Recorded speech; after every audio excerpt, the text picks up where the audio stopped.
It's rather traditional to introduce the imaginary numbers and complex numbers at this point in an algebra class, right after you've learned the quadratic formula, because in solving certain kinds of quadratic equations, we end up with square roots of negative numbers. And now it's become a myth. I think a lot of people believe that's where the complex numbers were first dealt with, but actually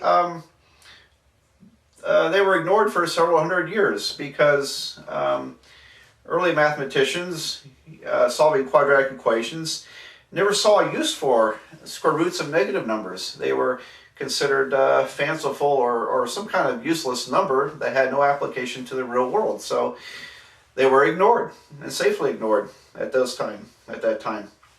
But it was around the 1500s when mathematicians figured out how to solve third-degree polynomial equations, called cubic equations, that they were forced to confront these imaginary or complex numbers. There were roots of equations which involved a long, rather complicated calculation with these square roots of negatives, and yet the whole thing equal to a real number. And that must have been a pretty severe puzzle to them back in the 1500s. Now, I have some discussion of this in my book, so I think I'll leave it at that. But fast forward to the 18th century, and I believe that may have been when the imaginary unit was created and so named, letter I, and you've probably seen it before. By definition, we say letter I is equal to the square root of -1. So this triple equal sign means by definition. But I need one more defined number here, and that would be I squared. So I squared, by definition, is -1. Now, I think it's interesting why we have to define this from that definition. And let me talk about that briefly. If I take this letter I and square it, then how do we interpret this? Well, one interpretation of the square root is that when you square the square root, you get the inside, called the radicand. So by squaring the square root, that literally undoes the square root, and I get -1. But another look at this says, well, okay, if I square something, then I multiply it by itself. And by the rules of arithmetic that you learn about square roots, it seems like we can multiply these together. And then when we do that, then this becomes +1, and the square root of 1 is 1. So we have a real problem here with this, because it doesn't follow that I squared has to be -1. It could be -1 looking at it this way, it could be +1 looking at it that way.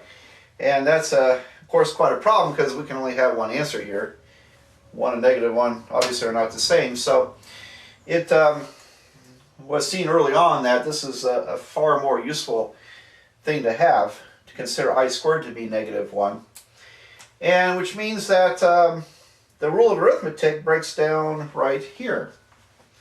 We can't jump from this step to that step. Now, we do make that leap with positive numbers. So let me, a quick example from maybe an earlier algebra. If you had the square root of 2 times the square root of 18, then we were allowed to multiply these together. 2 times 18, 36. Square root of 36 is 6. That works fine. But so this rule is okay with positive numbers inside the square roots, but it's not okay when they're both negative. And so that's sort of the one downside of these complex numbers, is that there's a rule of arithmetic that breaks down on us, one that we're familiar with that no longer applies. And so let me expand on this with another example.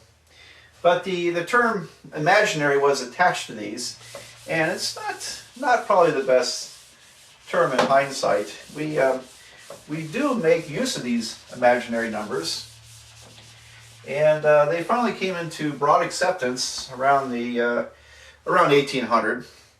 And finally, people realized that they show up in applications. For example, a wave pattern, a sine wave, can represent something that vibrates. But if your vibrational system has some frictional characteristic to it, then the wave shrinks in amplitude until it drops down to nothing.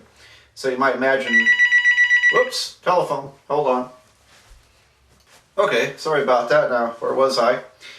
Imagine a string vibrating, and the string eventually, like a piano, you hit the key on the piano and the string vibrates, and eventually it stops because of the various frictional components and the energy draining away as sound, as we hear it. Well, if you look at the mathematics of those kinds of vibrational systems, then it requires us to use these imaginary numbers, complex numbers. And if you were to make some calculations on electrical circuits, particularly involving alternating current, AC current, such as comes out of your wall, those calculations involve these complex numbers. So they're really not that imaginary as they appear.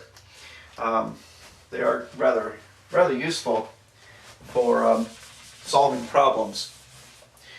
Okay, so I want to leave you with this problem. Suppose we have the square root of -4 times the square root of -9. And if we were permitted to multiply these together inside the square root, then we would get the square root of 36, and it would all equal to 6. But the way we look at, for example, the square root of 4 as being a multiple of our imaginary unit I.